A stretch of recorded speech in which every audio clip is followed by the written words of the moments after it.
Welcome to current शिक्षा। I hope आप सभी लोग बहुत अच्छे होंगे और आपकी तैयारी भी बहुत अच्छी चल रही होगी।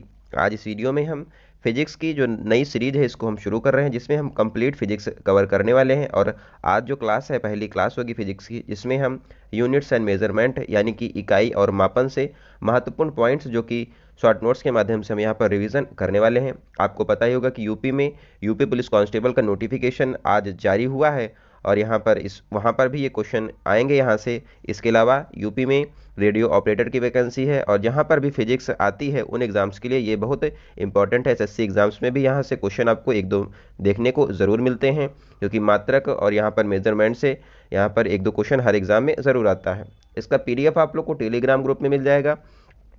इसके अलावा अगर आप लोग चैनल पर पहली बार आए तो चैनल को जरूर सब्सक्राइब कर लें।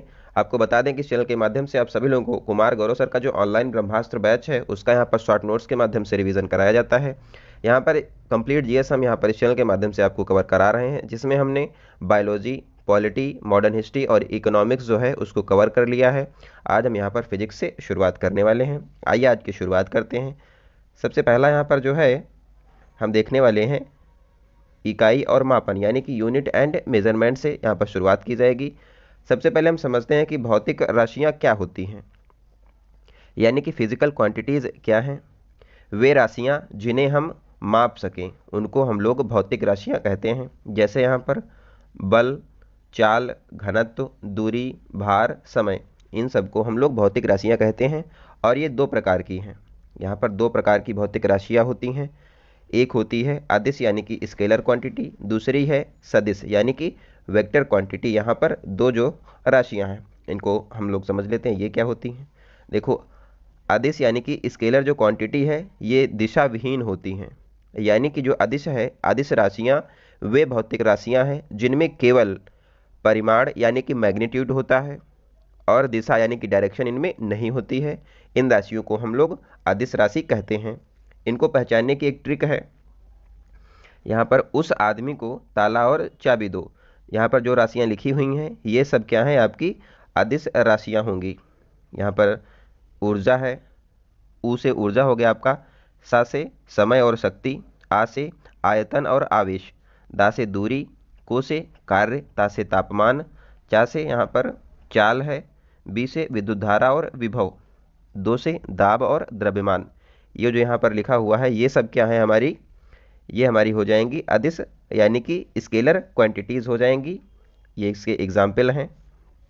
अब बात कर लेते हैं सदिश यानी कि वेक्टर क्वांटिटीज़ क्या होती हैं। सदिश राशियाँ क्या हैं, तो यहाँ पर इनमें दिशा युक्त यानी कि इनमें दिशा होती है। सदिश राशियाँ वे भौतिक राशियाँ हैं जिनमें परिमाण यानी कि मैग्नीट्यूड तथा दिशा यानी कि डायरेक्शन दोनों होते हैं। जैसे कि बल हो गया आपका, विस्थापन, वेग, त्वरण और यहाँ पर आवेग और विद्युत क्षेत्र, चुंबकीय बल क्षेत्र, ये सब इसके एग्जाम्पल होंगे। तो आई होप आपको ये समझ में आया होगा। अब यहाँ पर यूनिट्स और मेजरमेंट से जो इम्पोर्टेंट यहाँ पर कुछ मापन की इकाइयाँ हैं, यूनिट को मापने की कुछ इकाई हैं, इनके बारे में देखते हैं। तो यहाँ पर सिस्टम ऑफ यूनिट्स यानी कि मापन की प्रमुख पद्धतियाँ यहाँ पर हैं। चार यहाँ पर इंपॉर्टेंट होती हैं, जैसे कि एसआई यूनिट मार्क होता है, इसके अलावा एफपीएस, एमकेएस और सीजीएस पद्धति यहाँ पर अपनाई जाती है। इंपॉर्टेंट एग्जाम के लिए क्या है, तो यहाँ पर एसआई जो पद्धति है यानी कि इसको हम लोग इंटरनेशनल सिस्टम मेथड भी कहते हैं। यहाँ पर 7 राशियाँ हैं, इनको हम ध्यान से देखने वाले हैं। जो एसआई सिस्टम है इसकी शुरुआत 1960 में हुई थी और यहाँ पर 7 राशियाँ हैं, तो आप लोग ये ध्यान से देखें। देखो, मूल राशि यहाँ पर है, इनको फंडामेंटल यहाँ पर जो है यूनिट्स भी कहा जाता है। इसके अलावा इनके एसआई यूनिट ये होते हैं, आप लोग अभी देखेंगे। लंबाई यानी कि लेंथ का जो है एसआई यूनिट है मीटर और इसका सिंबल होता है स्मॉल m, इसका सिंबल होता है। द्रव्यमान यानी कि मास का एसआई यूनिट हो जाएगा हमारा किलोग्राम, यानी कि इसको रिप्रेजेंट करते हैं केजी से, इसका जो है प्रतीक है। तीसरी है समय यानी कि टाइम, इसकी एसआई यूनिट है सेकेंड और इसको हम लोग स्मॉल एस से डिनोट करते हैं, इसका प्रतीक है। फोर्थ है विद्युत धारा यानी कि इलेक्ट्रिक करंट, इसका जो एसआई यूनिट हो जाएगा वो है एम्पियर और इसको हम कैपिटल ए से रिप्रेजेंट करते हैं और ये इसका प्रतीक होता है। ताप यहाँ पर 5वीं राशि है। मूल राशि ताप यानी कि टेम्परेचर, इसकी एसआई यूनिट हो जाएगी केल्विन और इसको हम कैपिटल के से डिनोट करते हैं। इसके अलावा छठी है ज्योति तीव्रता यानी कि ल्यूमिनियस इंटेंसिटी, और इसकी एसआई यूनिट है कैंडिला, यानी कि इसको हम लोग सीडी से रिप्रेजेंट करते हैं। सातवीं हमारी राशि हो जाएगी, मूल राशि है पदार्थ की मात्रा, यानी कि अमाउंट ऑफ सब्सटेंस। इसको हम लोग मोल में मेजर करते हैं और इसकी एसआई यूनिट है मोल, और इसको हम लोग MOL भी इसको इसका जो है प्रतीक होता है। तो मूल राशियां हमारी 7 हैं। इसके अलावा जो और राशियां होती हैं वो इन्हीं से मिलकर के बनी हुई हैं। जो और राशियां होंगी कुछ भी, तो वो सब इनसे मिलकर बनी होंगी। ये हमारी जो है मूल राशियां हैं, यानी कि फंडामेंटल यूनिट्स हैं 7। आप लोग ये ध्यान रखें। नेक्स्ट है यहाँ पर एक मोल में यहाँ पर होता है 6.022 इंटू 10⁻23। यहाँ पर एक मोल में वैल्यू होती है, आप लोग ये ध्यान रखें। इसको अवोगैड्रो नंबर भी कहा जाता है, तो आप लोग ये ध्यान रखें। इसके अलावा एक पद्धति और है MKS और CGS पद्धति। इसमें क्या होता है, तो यहाँ पर देखो लेंथ है, इसको भी MKS में इसकी यूनिट क्या होती है और CGS में क्या यूनिट होती है। तो देखो लेंथ यानी कि लंबाई की MKS में यूनिट जो है वो मीटर है और CGS में सेंटीमीटर होता है।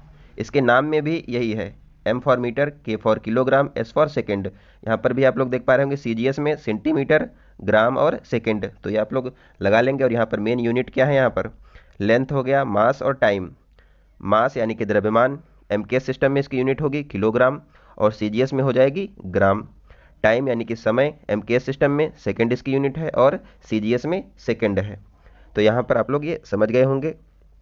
देखो MKS पद्धति में क्या हो रहा है, लंबाई, द्रव्यमान और समय के मात्रक होंगे क्या, मीटर, किलोग्राम और सेकंड। इसके अलावा CGS में क्या होने वाला है, तो आप लोग देख पा रहे होंगे लेंथ का यहाँ पर मात्रक होगा सेंटीमीटर और मास का मात्रक है ग्राम और टाइम का मात्रक हो जाएगा सेकंड। ये आप समझ गए होंगे। आगे देखते हैं। अब यहाँ पर एक पॉइंट और है, तलीय कोण यानी कि प्लेन एंगल का जो यूनिट है वो है रेडियन, यानी कि RAD, रेड इसको भी कहा जाता है। ठोस कोण यानी कि सॉलिड एंगल की यूनिट होती है रेडियन, इसको SR से रिप्रेजेंट करते हैं। अब यहाँ पर कुछ महत्वपूर्ण जो राशियाँ हैं ये दी गई हैं, इनके बारे में हम लोग देख लेते हैं। देखो दूरी जो हमारी है और विस्थापन, इसको पहले हम समझ लेते हैं कि विस्थापन क्या होता है, यानी कि डिस्प्लेसमेंट क्या है। डिस्प्लेसमेंट को हम S से डिनोट करते हैं और ये इसका प्रतीक होता है। यहाँ पर दूरी और विस्थापन है, इसकी यूनिट होती है मीटर, आप लोग ये ध्यान रखें। देखो विस्थापन समझते हैं। दूरी तो आप जानते ही होंगे कि जो कंप्लीट दूरी होती है वो होती है, जैसे कि यहाँ से चले हम लोग और यहाँ पे नीचे आ गए, तो ये टोटल दूरी हो गई, 4 और 3 मिला के हो जाएगा 7, तो ये हमारी दूरी हो गई। लेकिन विस्थापन क्या है, निश्चित दिशा में न्यूनतम दूरी, एक दिशा होगी वो भी निश्चित होगी, वही हमारी हो जाएगी डिस्प्लेसमेंट यानी कि विस्थापन। यहाँ पर एक दिशा है, निश्चित दिशा है, और ये हमारा हो जाएगा डिस्प्लेसमेंट। जो हमारा 5 है ये हमारा विस्थापन होगा। निश्चित दिशा में न्यूनतम दूरी होती है विस्थापन, और जो यहाँ पर डायरेक्शन है ये यहाँ पर सदिश राशि है। इसके अलावा न्यूनतम दूरी जो होती है उसी को हम लोग यहाँ पर विस्थापन कहते हैं। ये क्या है, सदिश राशियाँ हैं। अब आगे देखते हैं। दूरी के कुछ अन्य मात्रक हैं, जैसे कि यहाँ पे पहली हो जाएगी खगोलीय इकाई यानी कि एस्ट्रोनॉमिकल यूनिट, इसको हम लोग AU से रिप्रेजेंट करते हैं। सूर्य और पृथ्वी के बीच में औसत दूरी जो होती है उसी को हम लोग खगोलीय इकाई यानी कि एस्ट्रोनॉमिकल यूनिट कहते हैं। और एक AU में यहाँ पर 1.4 इंटू 10⁻11 मीटर होता है, आप लोग ये ध्यान रखें। दूसरी है प्रकाश वर्ष यानी कि लाइट ईयर, यहाँ पर दूरी के मात्रक हो जाएगा यहाँ पर लाइट ईयर, जो है एक वर्ष में प्रकाश द्वारा तय की गई दूरी होती है 1 लाइट ईयर। यहाँ पर लाइट ईयर होता है क्या, एक वर्ष में प्रकाश के द्वारा तय की गई दूरी। और प्रकाश यानी कि लाइट की स्पीड कितनी होती है अगर पूछ लेता है तो 3 इंटू 10⁸ मीटर पर सेकेंड यहाँ पर इसकी स्पीड होती है। इसी को हम लोग 3 लाख किलोमीटर पर सेकेंड भी कह सकते हैं। और यहाँ पर एक जो प्रकाश वर्ष है इसमें 9.46 इंटू 10⁻15 मीटर होता है। आप लोग ये वैल्यू ध्यान रखें, एग्जाम में डायरेक्ट पूछ लेता है कि 1 लाइट ईयर में कितना मीटर होता है, तो ये होता है 9.46 इंटू 10⁻15 मीटर। नेक्स्ट यूनिट है पारसेक। पारसेक जो दूरी की यूनिट है ये दूरी की सबसे बड़ी मात्रक है, यानी कि दूरी की सबसे बड़ी यूनिट कौन सी है, पारसेक। और एक पारसेक में होता है 3.26 लाइट ईयर, ये ध्यान रखें आप लोग। इसी को हम लोग 3.08 इंटू 10⁻16 मीटर भी कह सकते हैं, और कहीं कहीं पर 3.1 इंटू 10⁻16 मीटर भी लिखा हुआ है, तो आप लोग ये भी ध्यान रखें। फोर्थ यूनिट है यहाँ पर एक मील। एक माइल में कितना होता है? 1.6 किलोमीटर एक माइल में होता है। और नॉटिकल मील जो यहाँ पर दूरी है, इसको हम लोग समुद्र में मापते हैं। समुद्र में डिस्टेंस को अगर मापना होता है तो हम नॉटिकल मील का यूज़ करते हैं, और एक नॉटिकल मील में इसको हम लोग NM से डिनोट करते हैं, और एक नॉटिकल मील में 1.85 किलोमीटर होता है। नेक्स्ट है यहाँ पर, ये भी क्वेश्चन एग्जाम में यहाँ से भी आ जाता है, जैसे कि एक मिली में कितना होता है? यहाँ पर 10⁻³ मीटर होता है। एक माइक्रो में कितना मीटर होता है? तो यहाँ पर 10⁻6 मीटर होता है। एक नैनो में 10⁻9 मीटर होता है। एक फेम्टो में 10⁻15 मीटर होता है। और 10⁻15 मीटर जो है न्यूक्लियर रेडियस भी इसी को कहते हैं। इसके अलावा एक किलो में 10⁻³ मीटर है, और एक मेगा में 10⁻6 मीटर होता है, और एक गीगा में 10⁻9 मीटर होता है, और एक पेटा में यहाँ पर 10⁻15 मीटर होता है। आप लोग ये ध्यान रखें। और एक फर्मी अगर पूछता है तो यहाँ पर 10⁻15 मीटर एक फर्मी में होता है, और एक 10⁻15 मीटर जो है ये हमारी हो जाती है साइज ऑफ न्यूक्लियस। ये आपको बताया था, साइज ऑफ न्यूक्लियस जो है 10⁻15 मीटर जो है एक फर्मी भी इसको कहते हैं, और ये साइज ऑफ न्यूक्लियस होती है। 10⁻10 क्या होता है? तो ये जो वैल्यू है एक एंगस्ट्रॉम के बराबर होती है, और एंगस्ट्रॉम को हम यूज़ करते हैं वेवलेंथ को मापने के लिए। साइज ऑफ एटम जो होती है वो होती है एक एंगस्ट्रॉम जो है साइज ऑफ एटम होती है। ये आप लोग ध्यान रखें। अब यहाँ पर टाइम जो है इसके कुछ यूनिट है, इनको हम देख लेते हैं। जैसे कि सोलर डे क्या होता है, यानी कि सौर दिवस क्या होता है? पृथ्वी अपने अक्ष पर घूर्णन करती है। जो पृथ्वी अपने अक्ष पर घूर्णन करती है इसमें लगभग जो है 24 घंटे लगते हैं, इसी को सोलर डे कहा जाता है। जो पृथ्वी अपने अक्ष पर जो घूर्णन कर रही है इसके लिए 24 घंटे लगते हैं, इसी को सौर दिवस कहते हैं। सोलर ईयर क्या होता है? सूर्य के चारों ओर एक चक्कर लगाने में लगने वाले समय को यहाँ पर सोलर ईयर कहा जाता है। और पृथ्वी जो है सूर्य का चक्कर जो है ये जो लगाती है 365 सही यहाँ पर 1/4 दिन में, यानी कि एक वर्ष में जो है पूरा सूर्य का चक्कर जो है लगा लिया जाता है। यही होता है हमारा सोलर ईयर, इसको कहते हैं। और आप लोग देखते होंगे कि लीप ईयर आता है 4 वर्ष के बाद, तो ये कैसे होता है? जो यहाँ पर 1/4 दिन जो है यही जो 4 वर्षों के बाद एक कंप्लीट डे हो जाता है। इसीलिए आप लोग देखते हैं कि फरवरी जो है 29 दिन की हो जाती है, एक दिन बढ़ जाता है। जब लीप ईयर होता है तो यहाँ पर 366 दिन होते हैं, तो आप लोग ये ध्यान रखें। लूनर मंथ क्या होता है? चंद्रमा के द्वारा पृथ्वी का एक चक्कर लगाने में लगने वाले समय को यहाँ पर लूनर मंथ कहा जाता है, और ये टाइम होता है 27.3 दिन का यहाँ पर टाइम होता है, लूनर मंथ इसको कहते हैं। अब दाब की कुछ यूनिट हैं, यानी कि प्रेशर की कुछ यूनिट हैं, इनको देखते हैं। दाब जो है क्या होता है? बल अपॉन क्षेत्रफल। यहाँ पर इसको निकालने का फार्मूला भी है। इकाई क्षेत्रफल पर लगने वाले बल को यहाँ पर दाब कहा जाता है। इकाई क्षेत्रफल पर लगने वाला बल होता है हमारा दाब, यानी कि प्रेशर, और इसको निकालते हैं बल अपॉन क्षेत्रफल से। इसकी यूनिट है, इकाई है पास्कल और बार, यहाँ पर इसकी दाब की यूनिट होती हैं। जो बार यूनिट है इसको हम वायुमंडलीय दाब को निकालने के लिए यूज़ करते हैं। इसके अलावा प्रतिबल यानी कि स्ट्रेस को भी यहाँ पर निकालने के लिए हम पास्कल और का यूज़ किया जाता है। प्रेशर यानी कि दाब को मापने के लिए बैरोमीटर का यूज करते हैं। अब यहाँ पर नेक्स्ट है चाल यानी कि स्पीड। स्पीड जो है इसको निकालने के लिए हम दूरी बटा समय करते हैं, तो हमारी स्पीड निकल के आ जाती है, और ये अदिश राशि होती है। इसके अलावा वेग, जिसको हम लोग वेलोसिटी कहते हैं, यहाँ पर विस्थापन अपॉन समय अगर हम लोग करेंगे तो यहाँ पर हमको वेग पता चल जाएगा, और ये सदिश राशि होती है। इसकी यूनिट क्या है? मीटर पर सेकंड इसकी यूनिट होती है। किसकी? स्पीड और वेग, यानी कि स्पीड और वेलोसिटी दोनों की यूनिट है मीटर पर सेकंड। आप लोग ये ध्यान रखें। नेक्स्ट है त्वरण यानी कि एक्सीलरेशन, इसको हम लोग स्मॉल ए से डिनोट करते हैं। वेग बटा समय करने से हमको यहाँ पर त्वरण मिल जाता है और ये होती है सदिश राशि और इसकी यूनिट है मीटर पर सेकंड स्क्वायर, इसकी यूनिट होती है। त्वरण क्या होता है? वेग में परिवर्तन की दर, जो यहाँ पर वेग है यानी कि वेलोसिटी में परिवर्तन की जो दर होती है उसी को यहाँ पर त्वरण कहा जाता है, यानी कि एक्सीलरेशन कहते हैं। नेक्स्ट है फोर्स यानी कि बल, ये होता है हमारा सदिश राशि, पहले भी आपको बता चुके हैं। इसका एक फार्मूला है, ये आप लोग जरूर ध्यान रखें कि एग्जाम में जरूर पूछ लेता है। तो यहाँ पर F equal to M A, M क्या है? मास है, ए है यहाँ पर acceleration, F equal to M A होता है हमारा फोर्स यानी कि बल।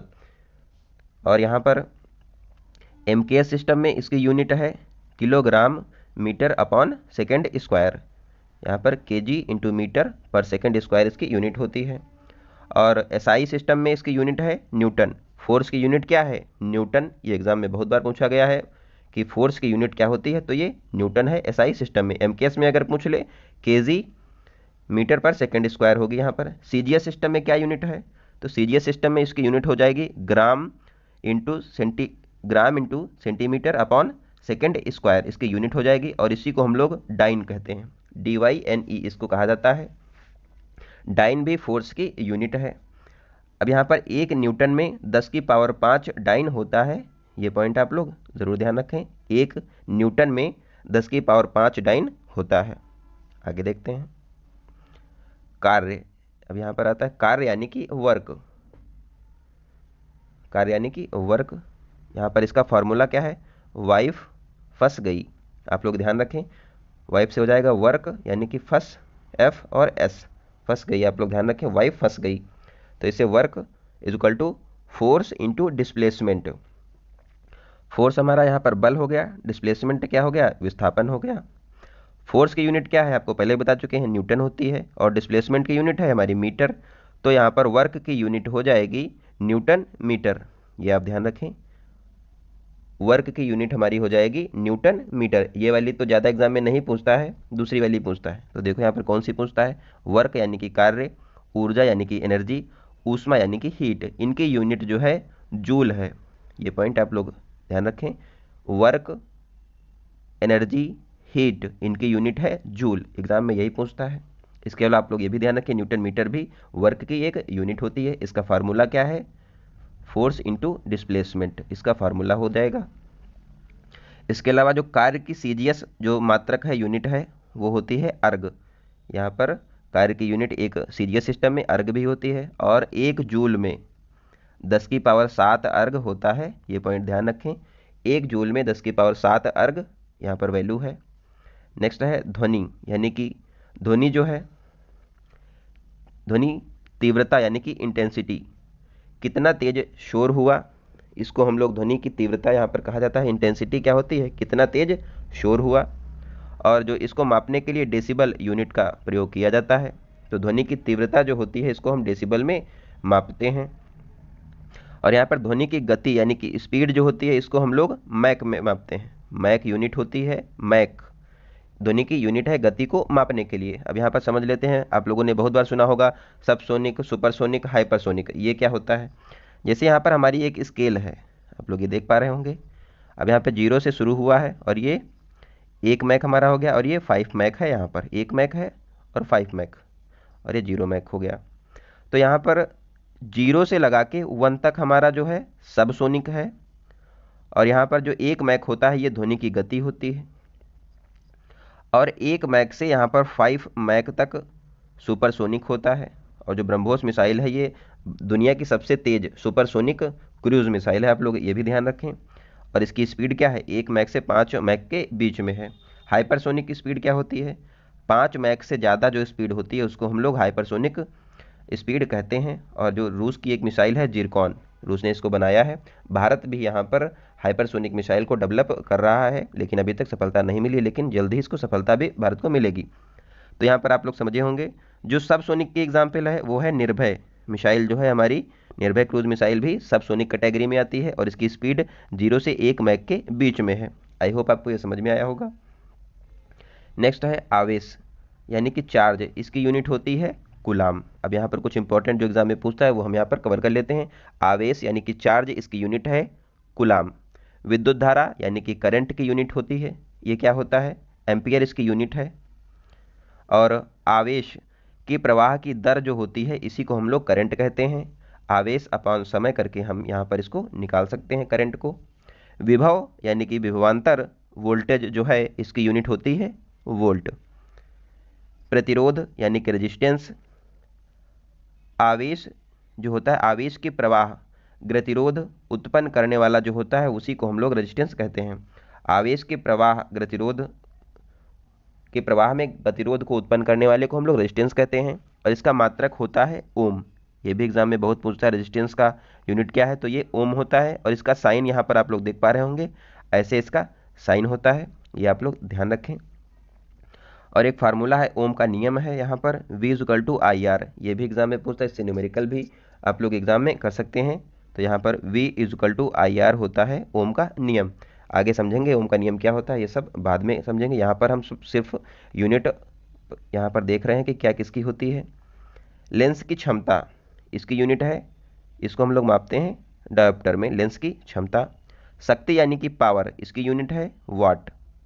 और 1 हॉर्स पावर में यानी कि सौर शक्ति में जो है, अश्व शक्ति में यहाँ पर 746 वाट होता है। 1 हॉर्स पावर में 746 वाट होता है, 746 वाट है। रेडियो एक्टिविटी, यहाँ पर इसकी खोज जो है क्यूरी और बैकुरल ने किया था, तो इसकी यूनिट भी बैकुरल और क्यूरी हो जाती है। रेडियो एक्टिविटी की यूनिट क्या है, बैकुरल और क्यूरी, आप लोग ध्यान रखें। नेक्स्ट है चुंबकीय फ्लक्स यानी कि मैग्नेटिक फ्लक्स की यूनिट हो जाएगी वेबर, यहाँ पर इसकी यूनिट है एसआई सिस्टम में। और मैक्सवेल इसकी यूनिट हो जाएगी सीजीएस सिस्टम में। आवर्ती यानी कि फ्रीक्वेंसी की यूनिट है हर्ट्स, इसको HZ से डिनोट किया जाता है। विद्युत धारिता यानी कि कैपेसिटेंस की यूनिट है हमारी फैराडे, फैराडे यूनिट होती है कैपेसिटेंस की। संवेग यानी कि मोमेंटम, ये हमारी होती है सदिश राशि, और इसका फार्मूला होता है P=mv। यहाँ पर m हमारा मास है, v हमारी वेलोसिटी है, इसकी यूनिट है kg/s, इसकी यूनिट है। इसके अलावा कुछ और हैं। ज्योति फ्लक्स की यूनिट होती है ल्यूमेन, आप लोग ये ध्यान रखें, ज्योति फ्लक्स की यूनिट है ल्यूमेन। ओजोन परत की मोटाई जो है डॉप्सन यूनिट में मापी जाती है। जबकि यहाँ पर आवेग यानी कि इम्पल्स की जो यूनिट होती है न्यूटन सेकेंड, इसकी यूनिट है। सो हमने यहाँ पर लगभग जो जितनी भी यूनिट एग्जाम के लिए इंपॉर्टेंट है वो सारी यहाँ पर कवर कर लिया है। तो आप लोग को, आई होप आप लोग को वीडियो अच्छी लगी होगी। इसका PDF आप लोग को टेलीग्राम ग्रुप में मिल जाएगा। धीरे धीरे करके हम यहाँ पर कंप्लीट फिजिक्स, इसके बाद हम कंप्लीट जो है केमिस्ट्री को कवर करने वाले हैं। तो आप लोग चैनल से ज़रूर जुड़ें और अपने दोस्तों को भी ज़रूर शेयर करें। आप लोग अपना सपोर्ट बनाए रखें। मिलते हैं अगली वीडियो में, तब तक आप लोग अपना ध्यान रखें। धन्यवाद, जय हिंद।